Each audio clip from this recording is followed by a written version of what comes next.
যমুনা সেতুতে আর চলবে না ট্রেন, নতুন রেল সেতু দিয়ে যাত্রীবাহী ট্রেন চলাচল শুরু। আপাতত এক লেনে চললেও মার্চেই ডাবল ট্র্যাকের উদ্বোধন। বিতর্কিত নীতিমালাতে রাজশাহী বিশ্ববিদ্যালয়ের শিক্ষক নিয়োগ প্রক্রিয়া শুরু। বিরোধিতা শিক্ষার্থীদের, সংকট কাটাতেই এমন পদক্ষেপ বলছে প্রশাসন। এবং নথিতেই ঘুরপাক খাচ্ছে বগুড়া বেসিকের দ্বিতীয় শিল্প পার্ক। একনেকে অনুমোদনের অপেক্ষা। 4,000 কোটি টাকার বিনিয়োগ আটকে থাকার দাবি ব্যবসায়ীদের।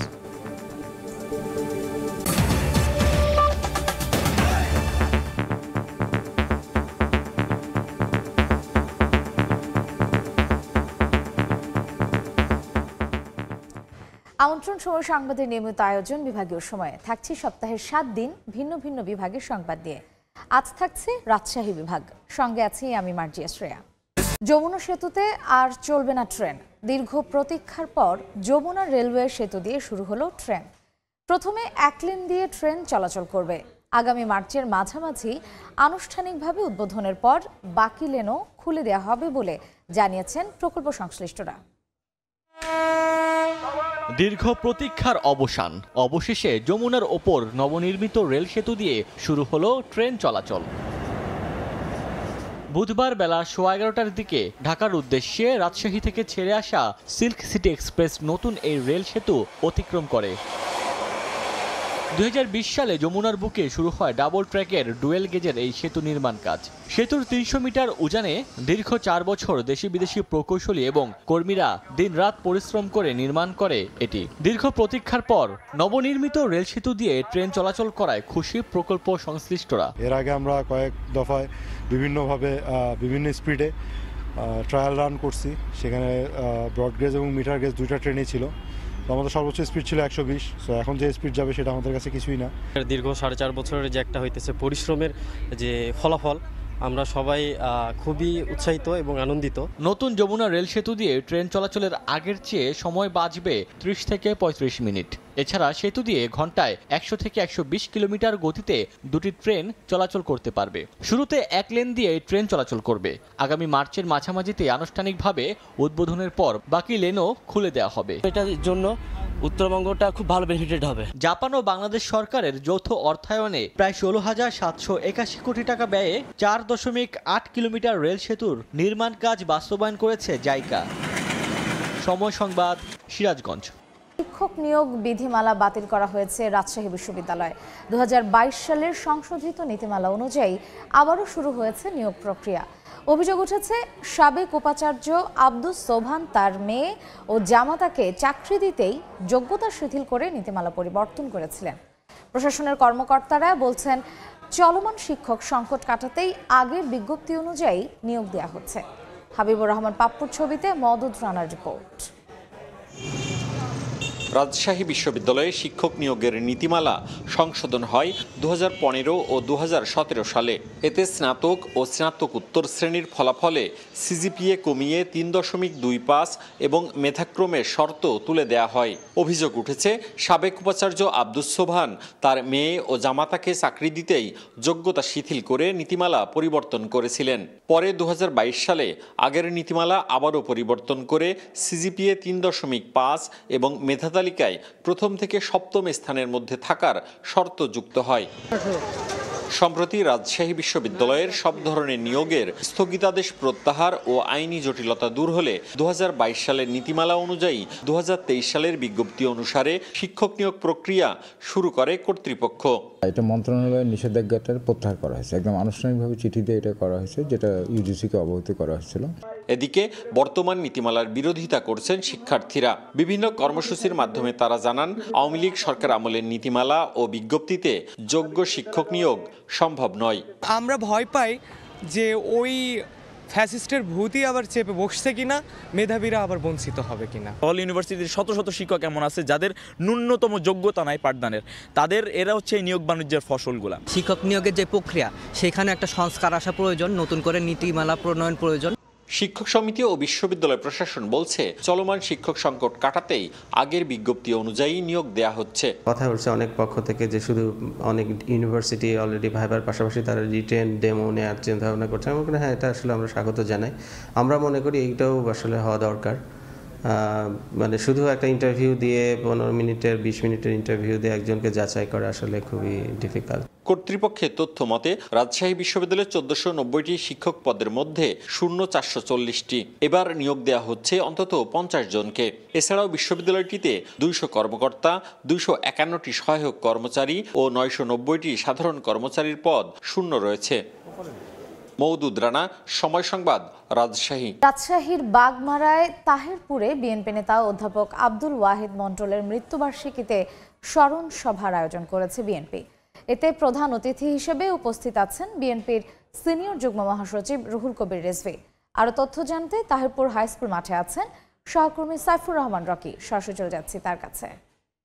আব্দুল ওয়াহিদ মণ্ডলের 23তম মৃত্যুবার্ষিকী উপলক্ষে আজকের এই স্মরণ সভায় প্রধান অতিথি হিসেবে বক্তব্য রাখবেন বিএনপির সিনিয়র যুগ্ম মহাসচিব রুহুল কবির রিজভী। তিনি কিন্তু এরই মধ্যে এই তাহিরপুরে এসে উপস্থিত হয়েছেন। আপনারা জানেন যে এই স্মরণ সভায় কিন্তু বিএনপির নেতাকর্মীরা, অসংখ্য নেতাকর্মীরা তারা পাড়া মহল্লা ওয়ার্ড থেকে আসছেন এবং তারা কিন্তু দলে দলে সমবেত হচ্ছেন এই তাহিরপুর হাই স্কুল মাঠে। এবং এখান থেকে কিন্তু দলীয় নেতাদের কর্মীদের যে বক্তব্য দিবেন দিক নির্দেশনামূলক রুহুল কবির রিজভী, সেই দিক নির্দেশনামূলক বক্তব্য শুনে কিন্তু তারা আরও দলকে চাঙ্গা করবেন এবং আগামীতে নির্বাচনে তাদের যে সক্ষমতা সেটি কিন্তু প্রকাশ করবেন, এমনটাই আসলে কিন্তু তারা বলছেন। এখানে আমরা বেশ কিছু বিএনপি নেতাদের এরই মধ্যে বক্তব্য শুনেছি। তারা যেটি বলছেন যে আসলে বিএনপির এর মধ্যে কিন্তু পতিত আওয়ামী লীগ সরকার নানাভাবে জুলুম, খুন, গুম এগুলোর মাধ্যমে কিন্তু এই দলকে একেবারে নিঃশেষ করে দেওয়ার চেষ্টা করেছিল। কিন্তু এই পতিত সরকার 2024 সালে ছাত্র জনতার আন্দোলনে কিন্তু উৎখাত হয়েছে এবং এদের এখনো দোষর যারা আছেন তাদের এই বিচারের আওতায় আনতে হবে। তাদের এই বিচারের আওতায় আনার মাধ্যমে এই বিচারকে আরো ত্বরান্বিত করতে হবে। সারা দেশে যে অপারেশন ডেভিল হান্ট চলছে তাকে আরো ত্বরান্বিত করতে হবে, এমন দাবিও কিন্তু এখান থেকে করা হচ্ছে। পাশাপাশি বিএনপি নেতাকর্মীদের উদ্দেশ্যে বিএনপি সিনিয়র নেতারা বলছেন আগামীতে দলকে সুসংগঠিত করে একটি ভালো অবস্থানে নিয়ে যাওয়ার লক্ষ্যে সিনিয়র নেতা যে বক্তব্য দেবেন তা মেনে আগামীতে দলকে পরিচালনা করতে হবে। তো এই ছিল আমার কাছে রাজশাহী থেকে সর্বশেষ। সরাসরি ছিলাম রাজশাহীর তাহিরপুরে। বছর ধরে নথিপত্রেই ঘুরপাক খাচ্ছে বগুড়ায় বিসিক দ্বিতীয় শিল্প পার্ক নির্মাণের কাজ। এতে অন্তত 4000 কোটি টাকার বিনিয়োগ আটকে আছে বলে দাবি ব্যবসায়ীদের। তারা বলছেন নতুন শিল্প পার্ক হলে 1 লাখের বেশি মানুষের কর্মসংস্থানের সুযোগ হবে, 1000 কোটি টাকা রাজস্বও পাবে সরকার। আর বিসিক বলছে সম্ভাব্যতা যাচাই সহ সব প্রক্রিয়া শেষে একনেকে অনুমোদনের অপেক্ষায় আছে প্রকল্পটি। শাহাদুল ইসলামের ক্যামেরায় আব্দুল আওয়ালের রিপোর্ট। বগুড়া বিসিকে দক্ষ শ্রমিকরা তৈরি করছেন টিউবওয়েল, লাইনার আর পিস্টনের মতো বিভিন্ন যন্ত্রাংশ। বেশিরভাগ প্রতিষ্ঠানে সনাতনী পদ্ধতি ছেড়ে হয়েছে আধুনিক প্রযুক্তি নির্ভর। 1960 সালে প্রতিষ্ঠার পর এখানকার 230টি প্লটের সবগুলোই ব্যস্ত এমন নানা কর্মকাণ্ডে। বিসিকে কোনো প্লট না থাকায় শহর জুড়ে ছড়িয়ে ছিটিয়ে গড়ে উঠেছে অন্তত 2000 ক্ষুদ্র মাঝারি কলকারখানা। উপজেলা পর্যায়ে আবাদি জমিতেও গড়ে তোলা হচ্ছে কলকারখানা। এতে প্রতিনিয়ত বাড়ছে পরিবেশ দূষণ। পরিবেশের সুরক্ষা আর বাণিজ্য সম্ভাবনা বিবেচনায় 2014 সালে শহরের শাকপালাই 150 একর জমিতে শুরু হয় বগুড়া বিসিক দ্বিতীয় শিল্প পার্ক স্থাপনের কাজ। কিন্তু মৌজারেট বেশি ও নিচু জমি হওয়ায় তা বাতিল করে বিসিক। এরপর 2018 সালে শিল্প পার্কের প্রস্তাব করা হয় বগুড়া নাটোর মহাসড়কের দক্ষিণে শাহজাহানপুর এলাকায়। 294 একর জমিতে প্রকল্পটি বাস্তবায়ন হলে গড়ে উঠবে অন্তত 1000 শিল্প কারখানা, এমন দাবি করছেন ব্যবসায়ীরা। তাদেরকে যদি পুনর্বাসন করা হয়, মানে যেগুলো ওয়ার্কশপ আছে বা ঢালাই কারখানা আছে, তাহলে সুন্দরভাবে মনে করেন যে তারা ওখানে অ্যাটেন্ড করবে আর পরিবেশ দূষণ হবে না। পরিবেশের ক্ষেত্রেও সুবিধা হবে এবং সরকারের যে লক্ষ্য পরিবেশ বান্ধব এবং যাতে একটা নিরাপত্তার সাথে জিনিসপত্র উৎপাদন করে মানুষের কাছে পৌঁছে দিতে পারে, সেটা সরকারের যে উদ্যোগ সেটাও সফলতা হবে। আর এখন যেটা আধুনিক হবে, এখানে সব কিছু রেডি থাকবে। আপনার গ্যাস বলেন, আপনার ফায়ার ব্রিগেড বলেন, আপনার হচ্ছে যে এই যে ইলেকট্রিক ক্যাপাসিটি বলেন, প্রতিটি এদের জন্য আলাদা করে এখানে নতুন হতে হবে, মানে এটা আপগ্রেড হবে আর কি।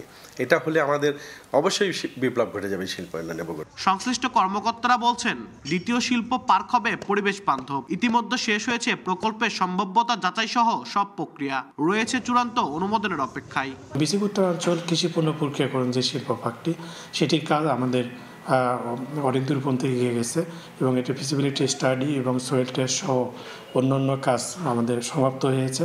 আমরা আশা করছি যে খুব দ্রুতই এটি অনুমোদনের জন্য একনেকে যাবে। বর্তমানে বগুড়া বিসিক থেকে সরকার গড়ে প্রতি বছর প্রায় 200 কোটি টাকার রাজস্ব পেয়ে থাকে। আব্দুল আউয়াল, সময় সংবাদ, বগুড়া।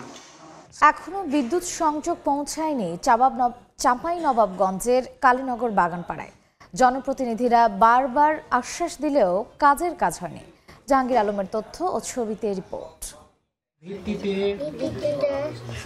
কুপির আলো জেলে পড়াশোনা করছে চাঁপাইনবাবগঞ্জের শিবগঞ্জ উপজেলার কালীনগরীর বাগানপাড়ার 2 শিক্ষার্থী সিয়াম ও মিরাজ।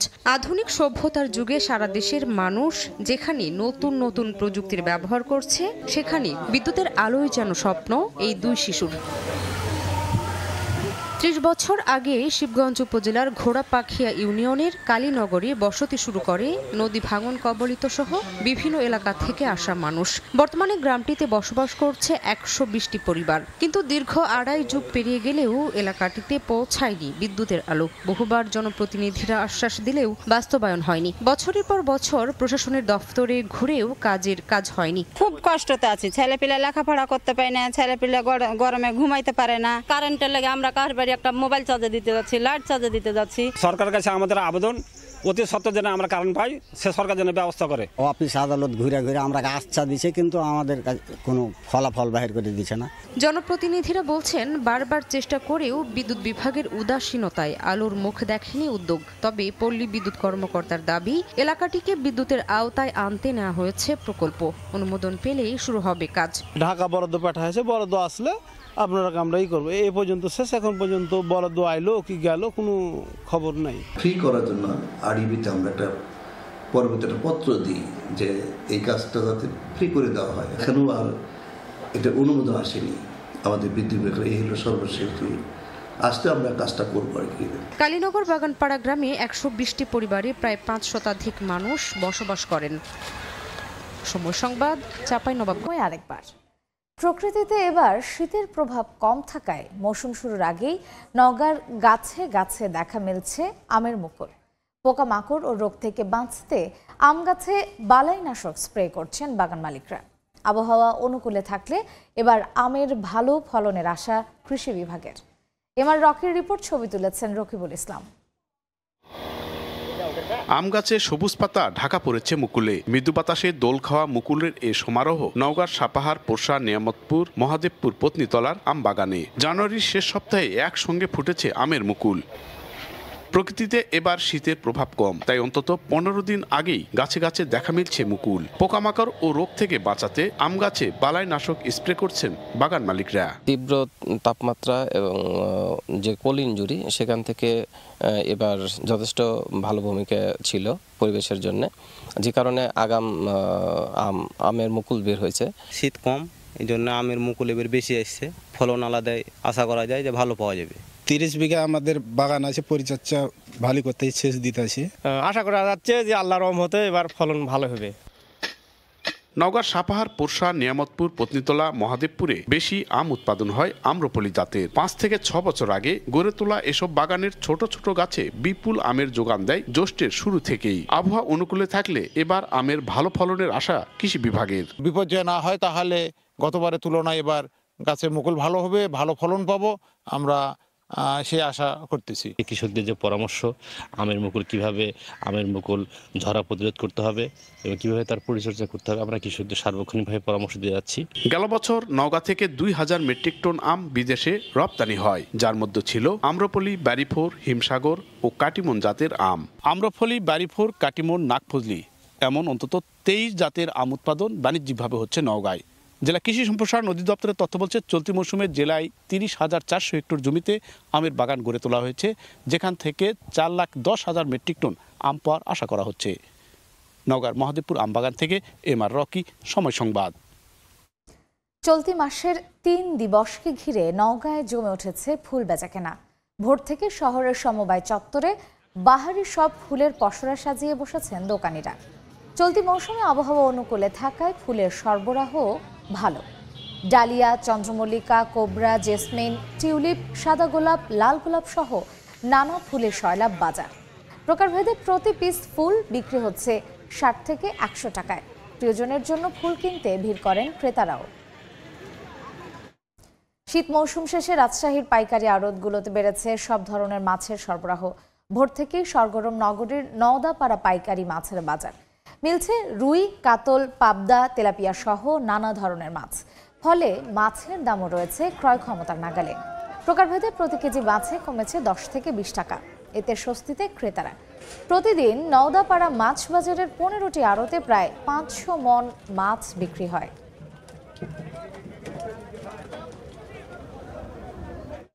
দেখছেন বিভাগীয়গুলো, জানিয়ে দিচ্ছি আরেকবার। যমুনা সেতুতে আর চলবে না ট্রেন। নতুন রেল সেতু দিয়ে যাত্রীবাহী ট্রেন চলাচল শুরু। আপাতত 1 লেনে চললেও মার্চেই ডাবল ট্র্যাকের উদ্বোধন। এবং বিতর্কিত নীতিমালাতেই রাজশাহী বিশ্ববিদ্যালয়ে শিক্ষক নিয়োগ প্রক্রিয়া শুরু। বিরোধিতার শিক্ষার্থীদের। সংকট কাটাতেই এমন পদক্ষেপ বলছে প্রশাসন।